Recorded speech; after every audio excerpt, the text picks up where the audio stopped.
going to start a recording.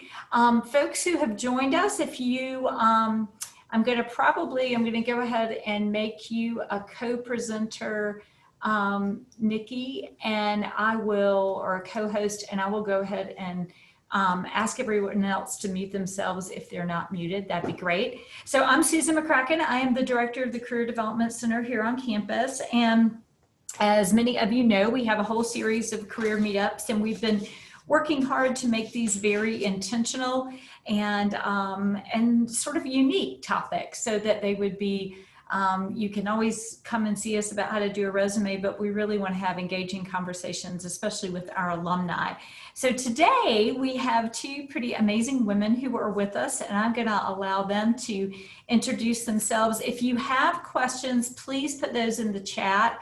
We'll try to wrap up our Q&A at about 11:30, but we can stay on the phone and on the Zoom for probably 10 minutes or so after for some additional Q&A if we have that. So so I'm going to be quiet. I'm going to mute myself, and I think Dr. Parson, let's start with you. If each of our panelists could just tell us a little bit about who you are. And actually, I can do some of that. Dr. Parson is actually a gynecologist with Novant Health down in Charlotte. She graduated from Appalachian in 2013, did graphic design. She was a GATE major and fine arts, and then decided to go to med school and finish med school at Wake Forest in 2011. And Madeline Perot is a 2017 graduate, and she lives in Washington, D.C., and works with an organization called Out and Equal Workplace Advocates, and she'll tell you more about that. So Dr. Parson, let's start with you. Just a little bit about who you are and why this topic of inclusivity is important to you. So thank you so much for having me. A small correction, I did graduate from App in 2003, so I wish it was 2013, but 2003, many years ago. And yes, I was an art major initially. Even before coming to Appalachian, I was on a full art scholarship at Appalachian. So just a very interesting thing. And then a passion of mine has always been medicine, and I ultimately reverted back to that after graduating and working in the marketing and graphic arts field for a few years after graduation. In terms of this topic, I think it's very relevant. I think that it's an evolving topic. A lot is going on a national level, and I think that it's changing, and I think for the better. And a lot of the things that you guys are discussing, or that we will discuss today, were not necessarily things that I thought about when I graduated from Appalachian in 2003, or would have advocated for at that time. And so I'm very encouraged and excited to see that we are discussing it, and that it is being given some consideration in looking for jobs. Madeline. I can hop in. My name is Madeline, and I'm so happy to be here with you all today. As Susan said, I work for an organization called Out and Equal Workplace Advocates, which is an LGBTQ nonprofit in Washington, D.C. and in Oakland, California, but I am currently in Washington, D.C. And we work with companies on their LGBTQ inclusive policies, practices, benefits, and workplace culture. So our goal is to make sure that LGBTQ employees have everything that they need to truly thrive in the workplace. So whether that's their protections, that they can't be fired or discriminated against for being LGBTQ, that they have benefits to make sure that if they have certain healthcare needs, domestic partner benefits and things like that, which I can talk a little bit about later, and making sure that they can truly bring their full selves to work, which is not always the case for many people, LGBTQ or not. So that's really our goal, is to make sure that employees, no matter if they're at a small business, a local business, or a huge Fortune 500 company, can bring their full selves to work. And this topic is important to me personally as a member of the LGBTQ community, and that so many people in my close circle identify as LGBTQ. But I mean, ultimately, whether you're LGBTQ, person of color, woman, you know, however you identify, it's important that everybody can show up to work as their full selves and be protected and feel valued in the workplace. So I'm excited to be here and talk with you all today. Great. Thanks so much, Madeline. So the first question that I would like y'all, sort of a multi-part question to think about, is to tell us what the term inclusivity means for you. We hear the word diversity thrown around quite a bit. And is inclusivity different from diversity? And I think sort of as a follow-up to that, if you could share from your own personal experiences where and it goes along with what you were just saying, Madeline, is how you bring your full self to work. If you can give an example of how you have experienced inclusivity in a work environment. And y'all can go however you want to go, Nikki or Madeline. Yeah, Dr. Parson, do you want to go first? Sure. I think definitely I will start off by saying that Madeline knows a lot more about sort of the lingo, the terminology, and the appropriate corporate initiatives that are taking place probably throughout the country. I'm speaking primarily as an employee, and I think that for me, that difference of diversity versus inclusive, just being included in the total corporation, I think it's for me, diversity is a number, you know. Oftentimes as an African-American woman, I am one of the only ones in the room who is representing an African-American or an African-American woman. And, you know, I think of even in med school, you know, I think we had 8,000 applications for Wake Forest for my class. And we ultimately had 200 and some odd number admitted, and 11 were African-American. And so out of 8,000 applications, 11, you definitely feel like a number or a statistic. But that doesn't mean that you feel seen. You feel like you're present, but not necessarily seen. And so I would kind of say that when I feel like I'm also included is when I'm addressed, you know, particularly what's going on in the country right now. A couple of months ago, our head physician comes into my office and says, "Hey, how are you doing? I know that there's a lot going on. And while I am overwhelmed with it, I thought of you because you were probably processing this differently." He wasn't there in any official capacity. He just wanted to know, how are you doing? You have 2 sons that are African-American and a husband that is African-American. How are you doing? And what can we do? That is being included.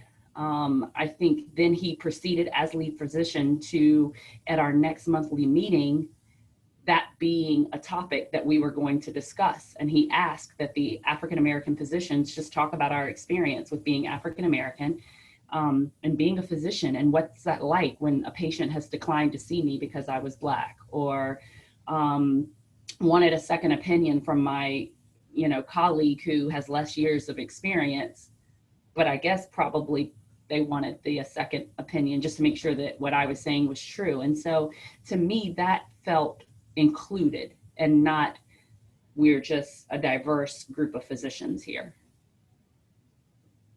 Yeah, I think exactly what you just said is being included is I'm being seen and heard and valued, not just because I provide value to the company as an employee, as I work hard, I make money for the company, I am doing jobs for the company, but I'm seen and valued and heard as an individual and as a person.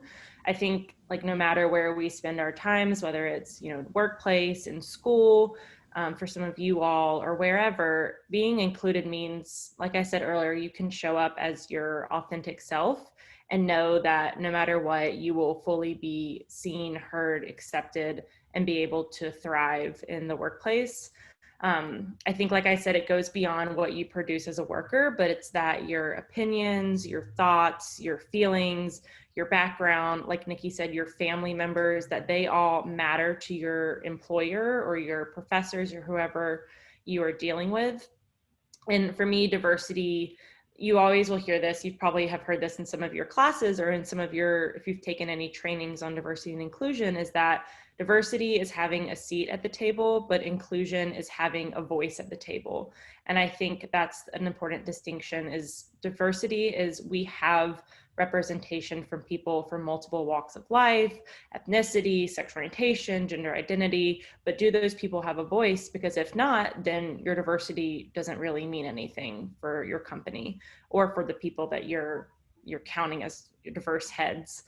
So I think, like I said, being able to fully thrive and feel like, you know, beyond what I produce as an employee, who I am, that they see me for that and they care about what I bring to the table.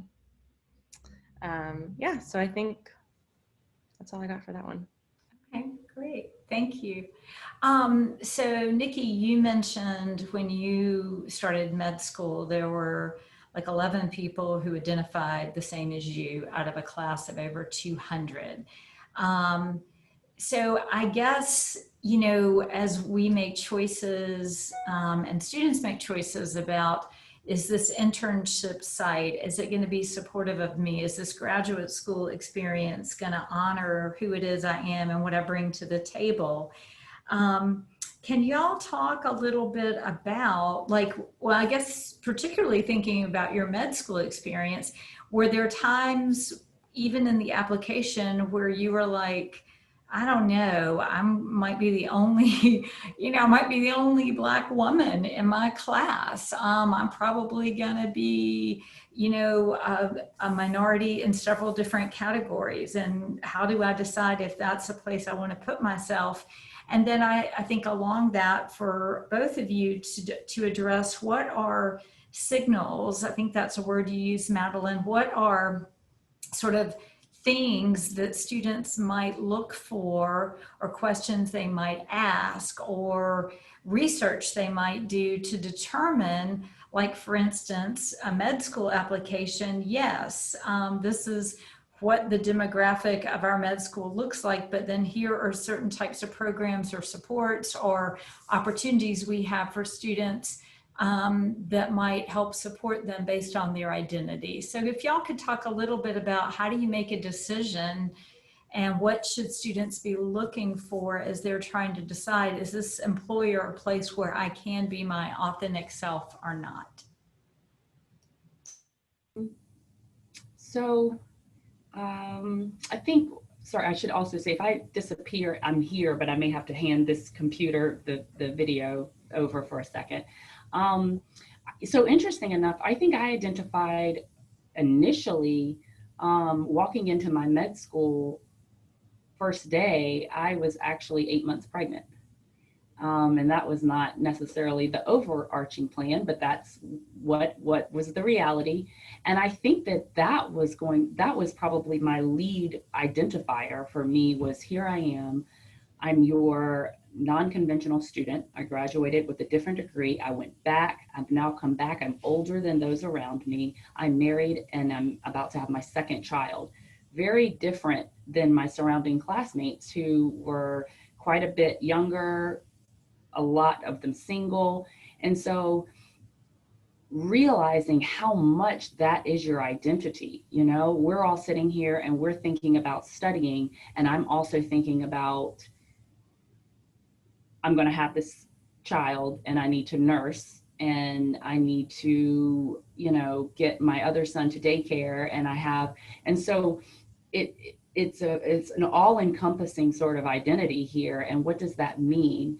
And they were very supportive, but I think also it's evolving, because being supportive, but then having infrastructure in place to support that is two different things. So I had a lot of my instructors who, they did phone calls, like while I was in the hospital, going over the lesson, and kind of orienting me there, meeting with me. I had my anatomy instructor meet with me after my delivery on a Sunday we had a cadaver lab, and going over all of the anatomy personally. So I don't know that they had a structure in place, but they had a willingness, which is is definitely of value.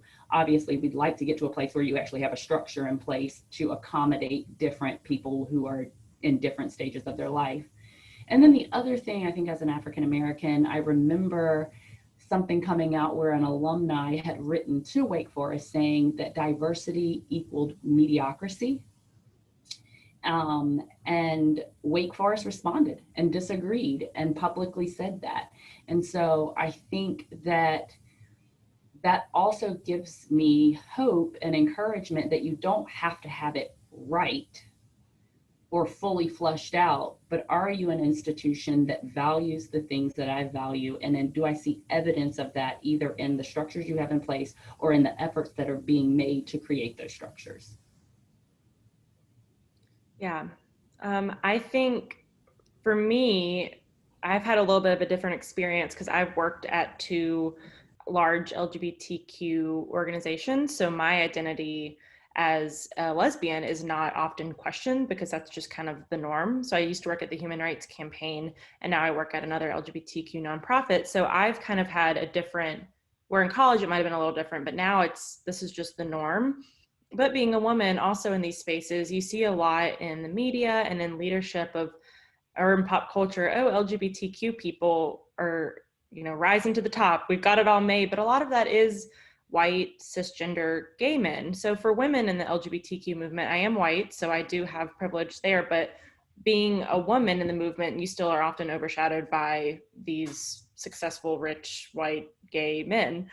So that's kind of been my experience. But for students, I would recommend that students do your own research. Like Susan said, I work with companies every day, and I wouldn't take a company's word for it if they said they are committed to diversity and inclusion. I would actually encourage you all to take the extra step, look at their non-discrimination policies, and make sure that your protected class is listed in their non-discrimination policy.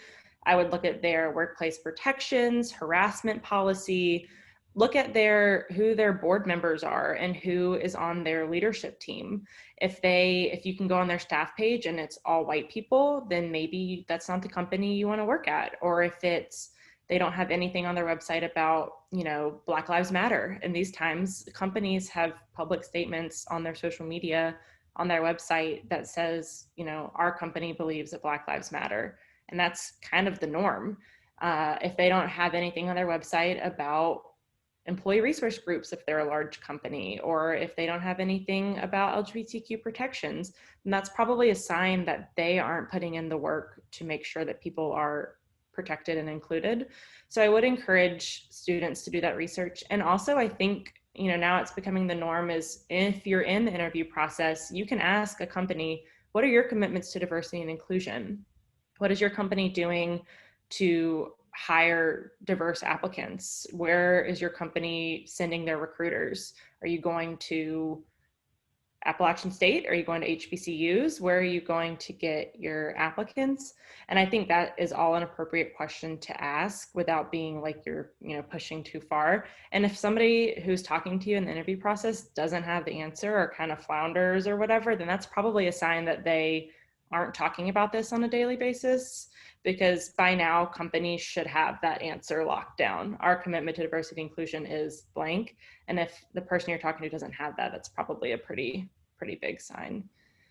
But. So Madeline, you just mentioned employee resource groups, ERGs. Can you talk a little bit more about what that is? Because for some people that may not be very familiar. And then Nikki, I don't know if you all have ERGs at Novant, but if so, if you could share any experiences you've had with them. Yeah, an employee resource group is, a lot of large companies have them, and now smaller companies have realized that this is such an important piece of workplace culture. An employee resource group is a group that is usually built around a certain identity or group of workers. So for example, there'll be an LGBTQ employee resource group where LGBTQ people and LGBTQ allies will come and just talk about what are the needs at this company. What do we need to see change? What do we want to do, like with programs? Like we want to do a lunch and learn or a career fair or something like, you know, like you all are doing now, of how we can push forward LGBTQ needs in this company. There's often people of color or Black ERGs specifically, women ERGs, or even outside of identities. If you're a remote worker and you never go to the office, you could have an ERG. I think a lot of companies now have ERGs for parents and people who are mothers or people who are fathers can come and just kind of share experiences, because everybody has all of these different identities that their needs in the workplace are going to be different from the person that sits next to them. So employee resource groups are really a powerful tool in a lot of companies that really are the ones that are driving, I think, the biggest change towards inclusion. Often people maybe in more junior levels who are coming in out of college or grad school or med school or wherever and have all of these ideas and are really tuned into social justice spaces that can kind of push forward initiatives in the company. Thank you. Yeah. And Nikki, do y'all have ERGs at Novant? I don't know. I was kind of racking my brain here. I don't know if we do, and I apologize if anyone from Novant sees this and I am not able to say right there is. I think that we definitely have conglomerates or groups of people who are having these discussions. I do have evidence of that. I've been contacted on a central sort of Novant level when Black Lives Matter kind of came out. We had emails, we've had phone calls, we've had Zoom meetings, we've had statements released, we've had spaces where African American physicians could come together and just discuss our concerns or what we felt we wanted from Novant. So efforts are being made. I don't know if that's a formalized group, and I apologize if it is. And then also, as you guys are talking, I think of my organization and how it is as an employee, but then obviously we are a healthcare system. And so I actually see evidence of that translating to the care that we provide. And so I've also been contacted to discuss the LGBTQ patient population and whether we had an environment where they felt safe to seek medical care. And so over the last couple of years, we were contacted to say, hey, are you self-identifying as a provider to provide care to this population, that you are a safe place, that you've done research on this. Obviously, I'm a gynecologist, and so I have transgender patients who need still screening, appropriate screenings, you know, if they are taking hormones, then new risks that are now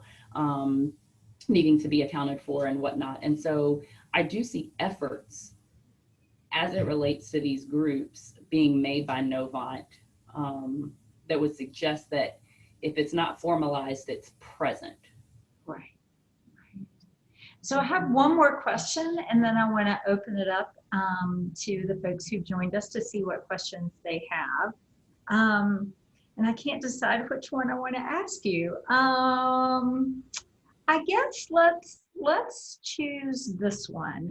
Let's say a student does their research and they feel like the organization is going to be supportive of them and their identity and allow them to be a fully engaged member of the community.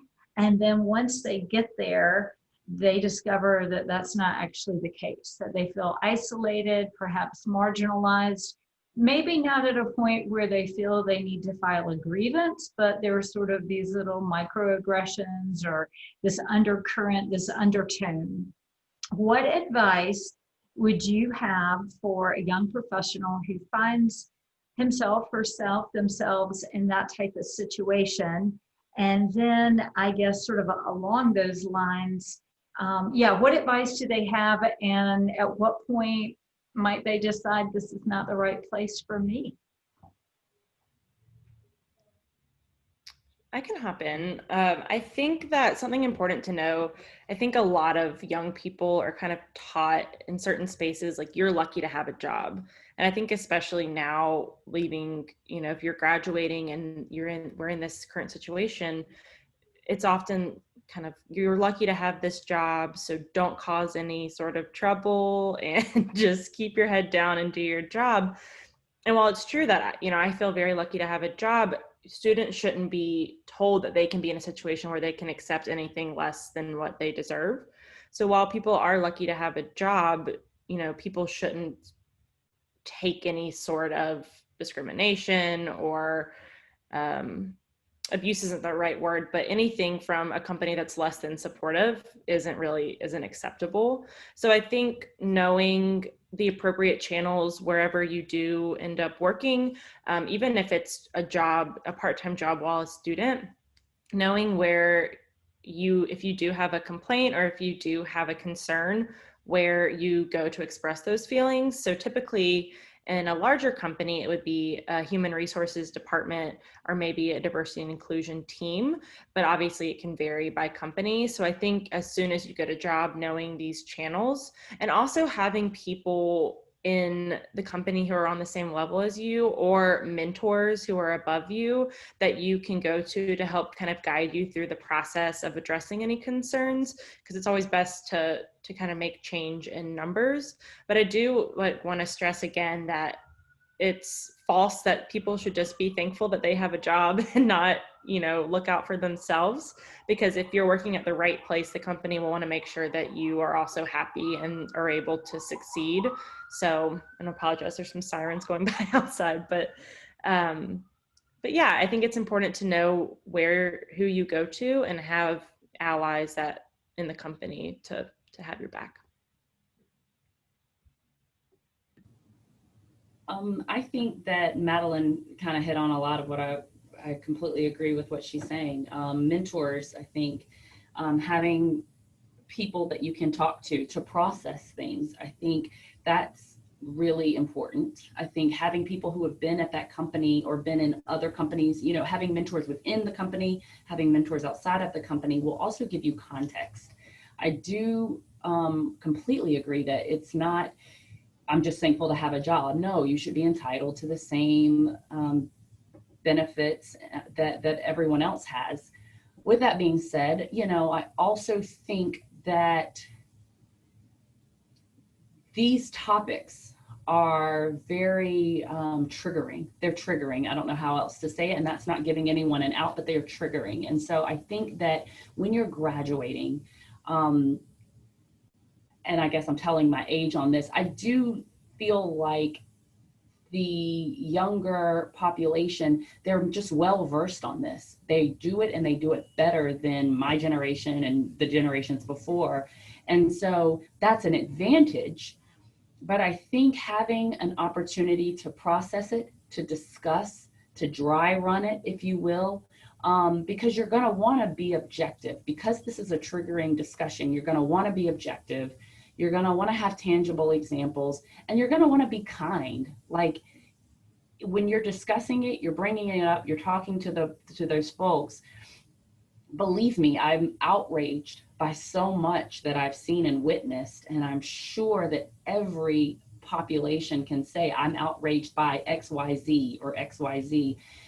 And while that is true, I really believe you will affect more change when you can be objective, when you can be kind, when you're talking to them. I think I think that's important. You can have a great point, but if your delivery is impassioned, accusatory, dismissive, you may find that you didn't get as far as you should have gotten with your great point. And so I'm not giving them an out. I'm saying I'm here to win. And if you were my kid, you're gonna win by being able to effectively communicate. And so that doesn't mean to dilute your point, but make it well, and have mentors to give you guidance on how best to affect change in that given organization. Yeah, I think that point, and you both alluded to it, of having those trusted people. I call them the truth tellers in my life, people who can kind of help hold up a mirror to me and help me figure out how I want to address something when I might feel really emotional about that. I put in the chat box, recently, I've heard some students on campus in different settings say, you know, these situations have happened, and wanting to make sure that students know, if you are an employee here, and Madeline mentioned this, whether you're a student employee or you're a full-time employee, you do have a course to share the concerns that you've experienced in the workplace. So I put that in the chat box. So with that, let me see what questions other folks have. And I think you can unmute yourself, or you can put anything in the chat box if we have any questions for our panelists.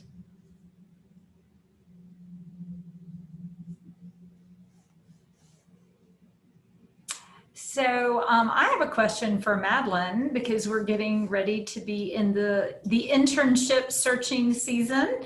If somebody happened to hear this today and they're like, oh, that looks like a really cool organization out in Equal. Do y'all do internships? And you mentioned that well, I don't know if you actually mentioned this, but I know you did an internship with Human Rights Campaign before you transitioned to a full-time employee. Would you be willing to share any advice you might have around how to find internships with organizations such as those you've worked with?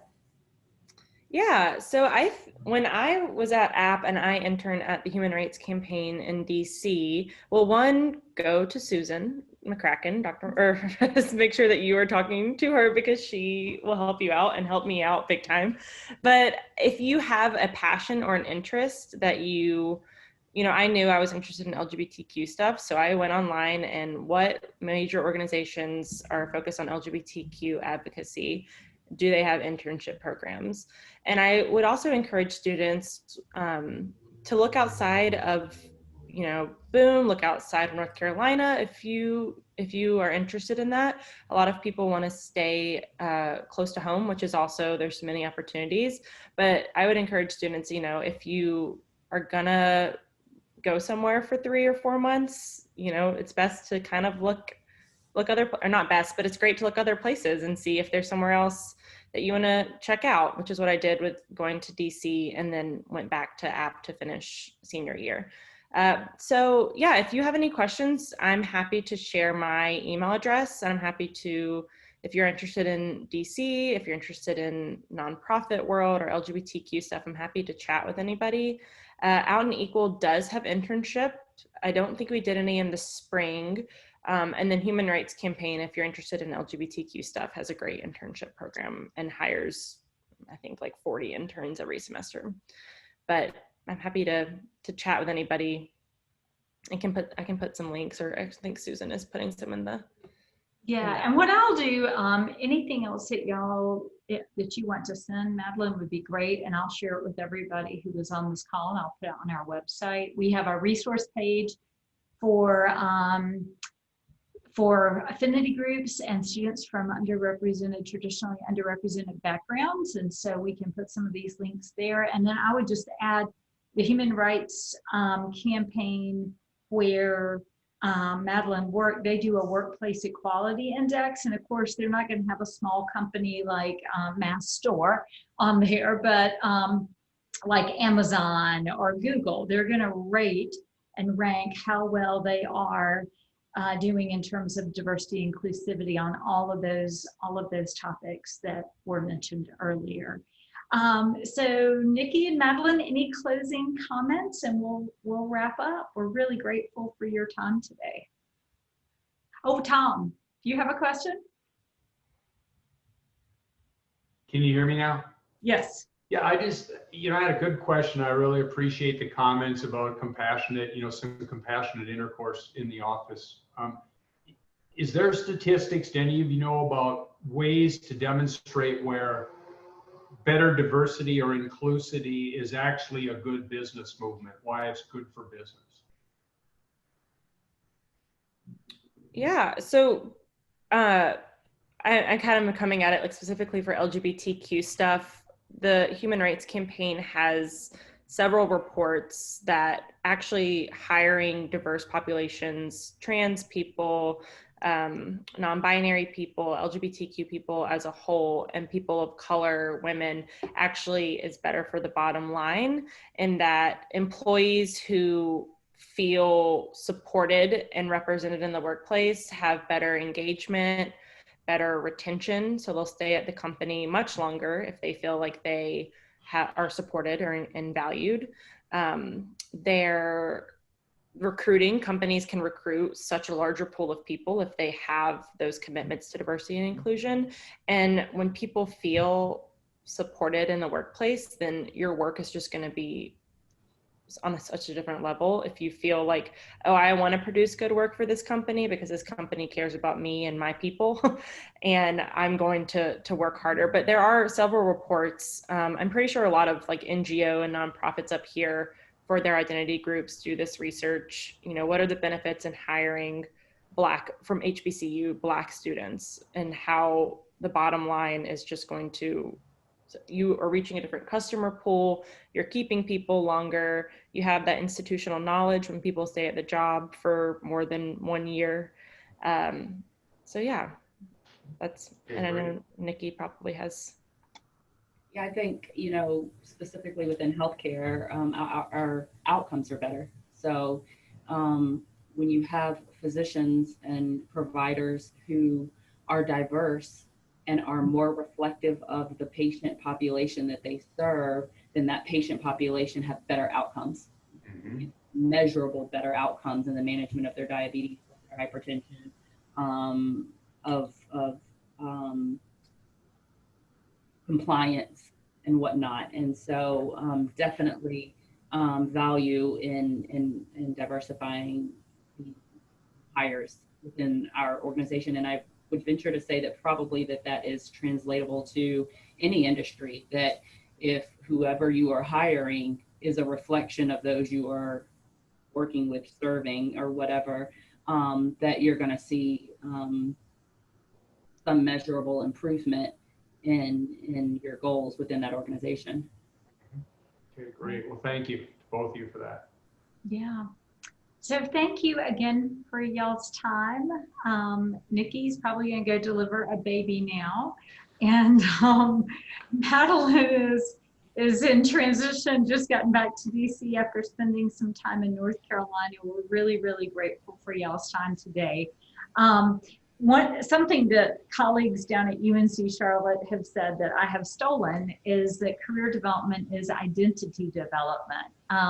And sometimes I struggle with the word career because it has these connotations of a job and a path, and it's kind of this image of the business world. And yet career is so much broader than that. And I really do believe, and it's our goal, my goal for our office, is that we help students define what type of life you want to have. Work is going to be a big part of that, but all these other pieces are really important to having a fulfilling life. And that's ultimately the goal that we want you to achieve when you graduate from Appalachian. So with that, very grateful to our panelists today and for folks who joined us. And Dr. Mueller, I'll be sharing this with you in a YouTube link so that you can share it with your students in your RLC. And thanks for being with us today. Thank you very much.